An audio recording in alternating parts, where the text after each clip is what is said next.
Hey everyone, welcome to the first segment on chapter 4, which is all about elasticity, which is kind of a fun word, but what it means is responsiveness to something. In this case, we're going to find out the responsiveness of quantity demanded to changes in price. That's the first elasticity we'll look at. You can see on the slide up here that that's the price elasticity of demand. But we're also going to look at price elasticity of supply, income elasticity, and cross-price elasticity in future segments. But for now, let's focus on the price elasticity of demand. So to measure price elasticity, or price elasticity of demand, it's called, we measure how much quantity demanded of something changes as a result of the change in price. So it's measuring responsiveness again. The responsiveness of quantity demanded to changes in price. And it's done in percentages. Percentage change of quantity demanded over percentage change in price. And then they take it a little bit further. That's the change in quantity over average quantity times 100, change in price over average price times 100. And if you take a look at the elasticity formulas on the formula sheet located in D2L, and I've noted where it is down there in the bottom left, you'll see this formula as well. I'm going to write it out here. Really, the way you work with these things is you can go quantity demanded 2, or the second one, minus quantity demanded 1, all divided by the average, which is quantity demanded 2 plus quantity demanded 1, all divided by 2. That whole thing is on the numerator, and then on the bottom, you look at the change in price, percentage change in price, P2 minus P1 over the average, which is P2 plus P1 divided by 2. So you'll notice I could multiply both sides of these by 100 to get the percentage change, and I could multiply this by 100 to get the percentage change, because we've got 100 here and 100 here, but they cancel themselves out. One's on top, one's on bottom, so they cancel themselves out. So you could just use this formula that I've drawn in black, but you'll see both of them on the formula sheet in D2L. So please have a look at that just to clarify for yourself. So let's take a look at how we calculate this. We're going to take these two examples, and we're really going to focus on the one on the left. It's airline tickets, Vancouver to Edmonton. And we see we've got a price and a quantity, and we see the price drops and quantity demanded goes up. So that makes some sense. You lower the price and quantity demanded goes up. It makes a lot of sense. That's the law of demand. So let's figure out what's the elasticity here. So they figure out percentage change in quantity demanded, percentage change in price separately, and calculate the elasticity.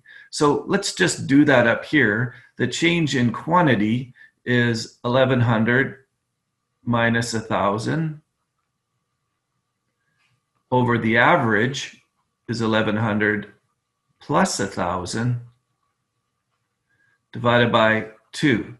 So you have to be careful with your brackets, and then they multiply it by 100 to get the percent, and it works out to 9.5%. So this is the really long way to do it. You can use that formula that I have on the previous slide we looked at just to get it all in one shot. Excuse me, let's look at the percentage change in price. And I want you to notice something really careful here.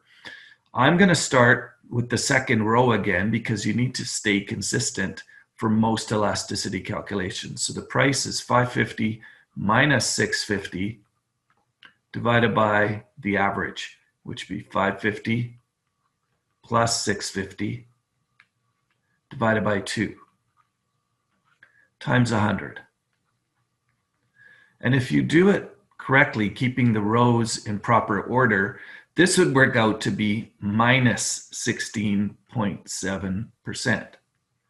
So, excuse me, when you go to calculate it down here and put one over top of the other, you'd end up with minus 0.57, the negative sign there. Notice they don't have a negative here, and it's because the order doesn't particularly matter for price elasticity of demand. It certainly does for a few other elasticities we calculate. So I made this row 2 and made this row 1, and I just made sure I went QD2 minus QD1 and P2 minus P1. So I hope that makes sense. But in elasticities, you do something called the absolute value for price elasticity. You ignore the negative and you get 0.57. So what does that 0.57 mean? Well, let's look at the definitions on the next page. Remember 0.57. So if the coefficient is greater than 1, we call it elastic. If the coefficient is equal to 1, we call it unitary. And on the previous page, our coefficient was less than 1. It was 0.57. So we would say that was an inelastic elasticity. So the elasticity, little sub p, price elasticity, is 0.57. It's inelastic. So it's measuring the responsiveness of quantity demanded to a change in price. So if price were to change 1%, the quantity demanded would change by 0.57%. That's what we're saying. That's what elasticity means. It's the responsiveness of the change in quantity demanded to a change in price. And now we know that that's inelastic. So let's further explore and figure out what the heck that specifically means. So this slide shows that inelastic demand means that quantity demanded is not very responsive to a change in price. So our elasticity that we calculated, if you recall, was 0.7 or 0.57. And that is definitely less than 1. So it's inelastic demand. The flights from Vancouver to Edmonton had inelastic demand. That means the quantity demanded would be not very responsive to a change in price. Quantity demanded would still respond, just wouldn't be super responsive. And that contrasts to elastic demand, where quantity demanded is quite responsive to a change in price. So when price changes, the consumer reaction is very strong. So let's take a little trip onto unitary demand, which is equal to 1. And that just simply means this is a unique case where the percentage change in quantity demanded is exactly equal to the percentage change in price. Now I'm going to summarize all of this on a whiteboard slide at the end, just so you can take a picture of it all. And once you understand it, you'll know that you only have to memorize very little to work with this. So let's take a little tangent and look at two sets of prices and quantities here. There's set 1 and set 2. And we want to emphasize that it's percentage changes that we have to look at, not just changes. So what this will do is show us that we calculate the elasticities, and you'll see something interesting happen. So set 1, I'm just going to have row 2. And up here I'll put row 1. We're just defining which one I'm going to use as P1 and P2 and Q1 and Q2. So let's calculate the elasticity for set 1. So I'll just let them do it. And there they give the answer. You can work through these numbers, pause the slides and see that they're the correct numbers. But notice in the end, they calculate elasticity of 5.67. So by our definition, that's very elastic. It's quite a bit greater than 1. So you'd say that the set 1, whatever commodity that is, whatever product that is, its quantity demanded is very responsive to a change in price. But let's go back and look at that. The change in price is just 1, and the change in quantity is just 1. So keep that in mind when we calculate the second one. So in the second one, I'll do the same thing. In my mind, and when you guys start doing this in Connect, definitely pick a row 2 and a row 1. It doesn't have to be in this order. You can reverse it, but stick with it. So you've got Q2 and Q1 and P2 and P1. So we'll let them calculate elasticity again. And there they go. They calculate it. And it turns out in this case, the elasticity is 0.18. And from our definition of elasticity, that's way less than 1. So that's very inelastic. So the product in set 2 here is not very responsive to a change in price. Quantity demanded is not very responsive to a change in price. But what we want to point out on this slide is how the heck, look, prices change by 1, prices change by 1. Here, quantity changes by 1, and here, quantity changes by 1. How, when the price changes by the same amount for both sets, and quantity changes by the same amount for both sets, how the heck can it be such a big difference in elasticity? And the difference is brought on because we're looking at percentage changes, not just changes. So keep that in mind when you're going through elasticities. The next slide will clarify it a bit more. In each set, the price change is 1 and the change in quantity is 1. They're not the same because in set 1, the $1 change in price is a small percentage change, but in set 2, the $1 change in price is a big percentage change. And the same thing. In set 1, the 1 unit change of quantity demanded is a big percentage change, but a small percentage change in set 2. So if you go back through and work through this, you can see you can have vastly different elasticities when the price changes and the quantity changes are very much the same. Okay, we want to look at elasticity and total revenue. If you were a producer and you were selling something, would you be interested in knowing if you were to change your price up or down, what would happen to your total revenue? Because you might think, well, let's raise our price and we'll be able to make more money because we'll be charging more. Or let's lower our price and maybe we'll sell more and be able to make more money. But you can't have it both ways. And elasticity will tell you which way you should change your price. So if I was a producer, I'd really want to know what's going to happen to my total revenue given the price change. Not so much which way should I change or just changing the price for no reason, but which way will total revenue go if I change the price. So they're telling us if demand is elastic, an increase in price will decrease revenue. And if demand is inelastic, an increase in price will increase revenue. So let's take a look at the Vancouver to Edmonton down here. And they tell us that the demand here we calculated before was inelastic. Well, let's take a look at what that means. That means if I raise my price from $6.50 to $7.50, of course I'll lose some quantity demanded. I'll lose some people that want to buy flights, Vancouver to Edmonton. But because it's inelastic, I don't lose that many. And because I don't lose that many and I've raised the price, my total revenue goes up. So then I'm thinking, hey, if I'm the one managing ticket prices from Vancouver to Edmonton, because it's inelastic, you know what? I'll raise price. I'll lose a few customers, but I'll gain more total revenue and get a nice little bonus from the boss for doing so. Okay, well, let's look at Vancouver to Calgary. Vancouver to Calgary flights, they've calculated for us that it's elastic. That means that quantity demanded is quite responsive to changes in price. So if they experimented and raised price to $7.50, they'd know, of course, they're going to lose some customers. But you notice in this case, they lose quite a bit more because it's a very elastic response of quantity demanded to changes in prices. And because they lost quite a few more customers, total revenue has gone from $6.50 down to $5.62, not up like it did in the Vancouver case. So you really want to know whether your product is inelastic or elastic to determine which way total revenue will go. So why would one be inelastic and one be elastic? My tidy little story could be that people that fly from Vancouver to Edmonton must be going there for business. It's the capital city, so they need to fly. So if you raise their price a little bit, most of them are still going to need to go. So you won't see a big drop in quantity demanded.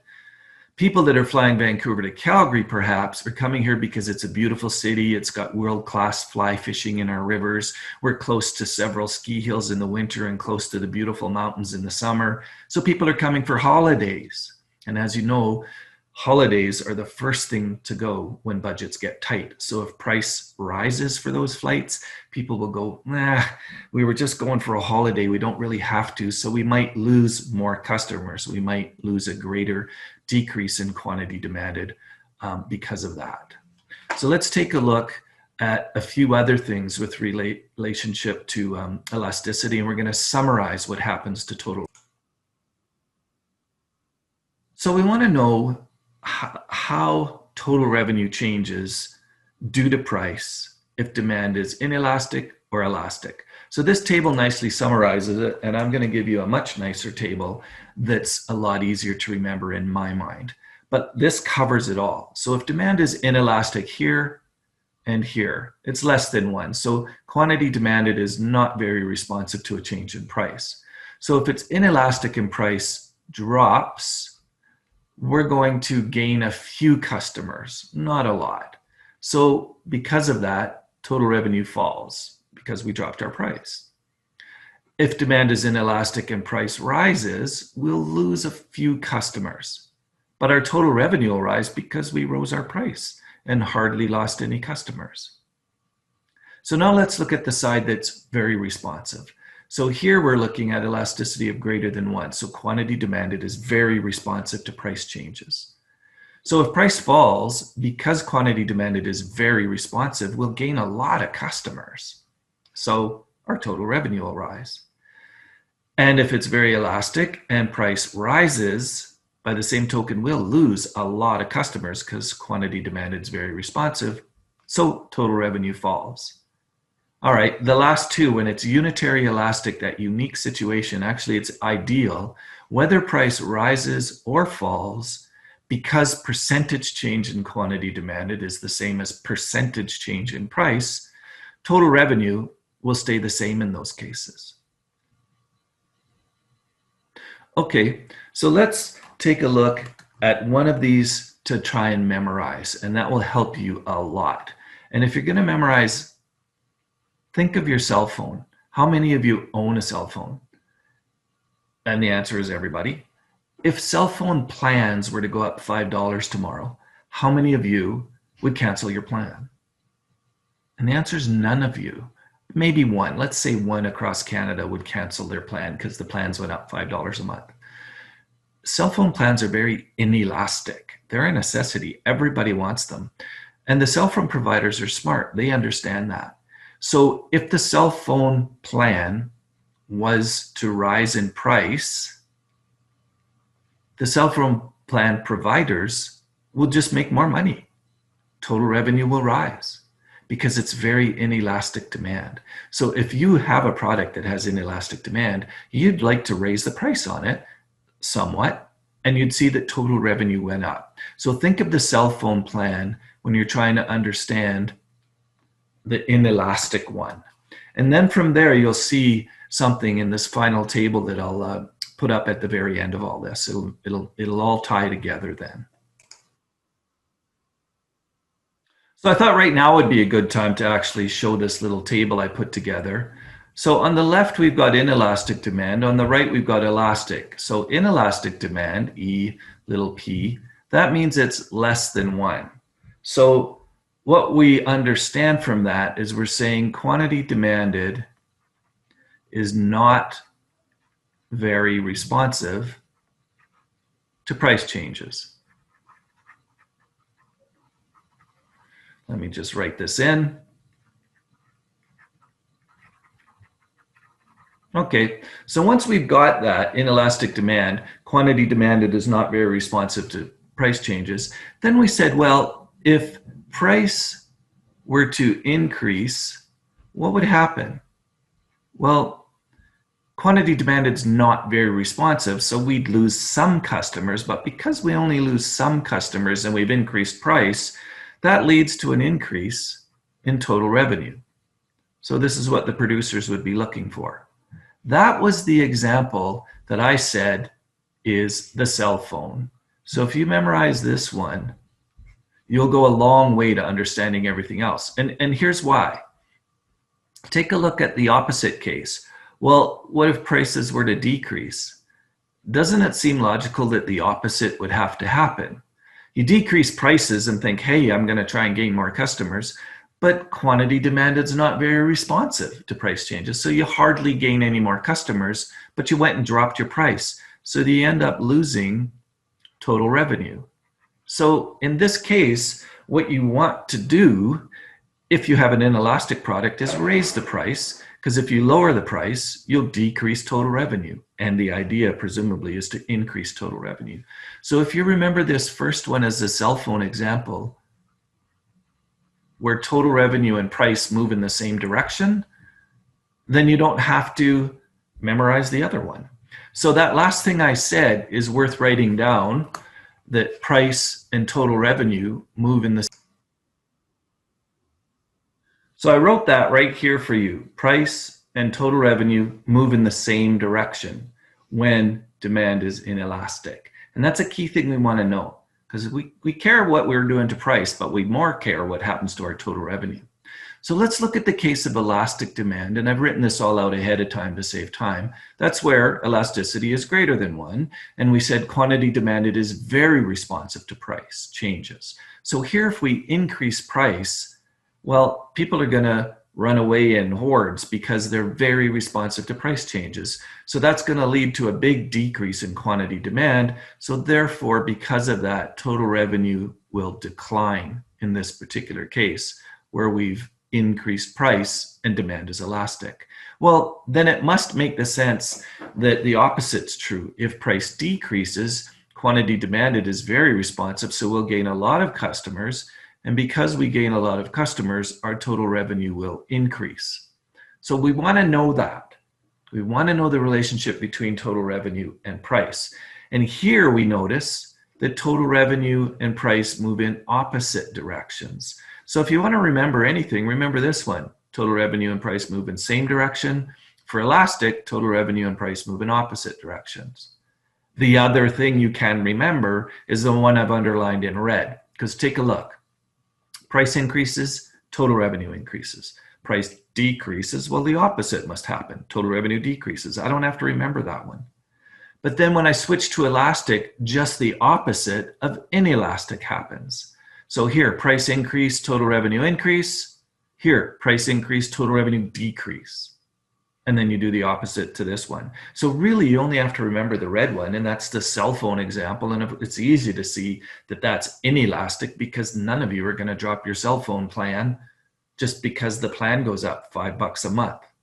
So hopefully that helps summarize these. What I want to do is take us back to the slides and take a look at the shape of the curve. Slope is obviously rise over run. You know that because you've calculated in math class from a long time ago, and we calculated it on the pizza graph chart earlier. So slope is rise over run. Okay, a straight line demand curve has constant slope. You would have calculated that on the pizza graph too. So a straight line demand curve, which all of these are, it has constant slope. Okay, how do we calculate elasticity? Well, elasticity, well, that's the percentage change in quantity over percentage change in price. And on a straight line curve, the elasticity varies from point to point to point. So elasticity and slope are very, very different. But we can take a tiny little piece of the demand curve, so to speak, and show that the slope can help us understand and can actually indicate degrees of elasticity.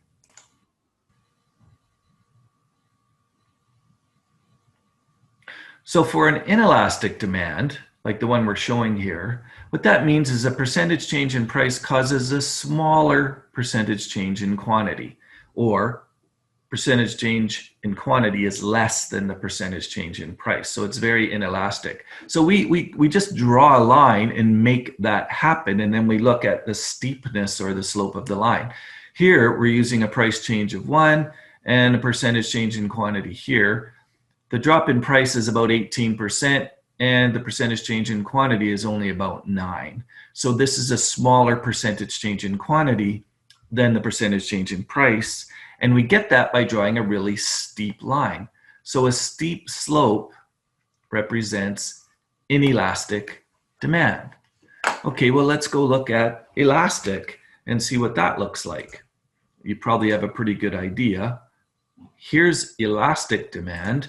And we're saying with the elastic demand, of course, a percentage change in price causes a larger percentage change in quantity, or percentage change in quantity is bigger than the percentage change in price. There's a big response. So then we just have to draw a line on a graph that shows that.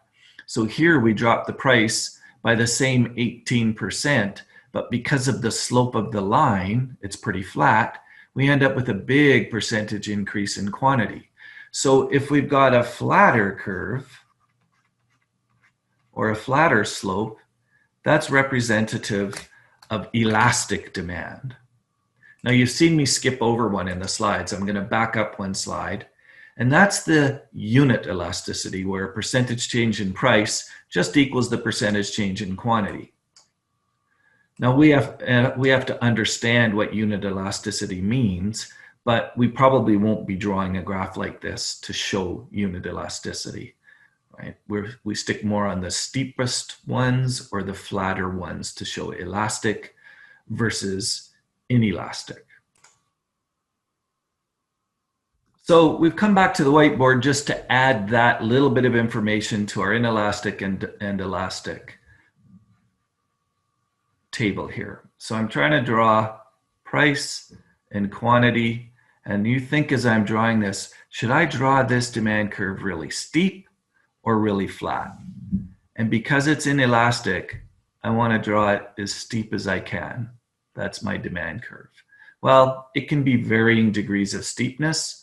It's all relative. So this is an inelastic demand, and if I want to draw an elastic demand, put my price and quantity on here, would I draw it flatter or steeper than that last one? And the answer is I draw it flatter to show that percentage change in quantity is much more responsive than percentage change in price, or to show that this is an elastic demand. So that summarizes that little table that if you print this off or write one out yourself, better yet, you can have everything at your fingertips when you're taking a look at these questions that you'll have on Connect and on exams and in case studies that we'll do. So that ends our first segment on elasticity of demand. We're going to do a second segment on elasticity of demand that goes into more detail, the relationship between price and total revenue, and just explains it more thoroughly. Then we'll go on to other examples of elasticity and then do the final 3 elasticities in a segment after that. So we'll see you when we get there.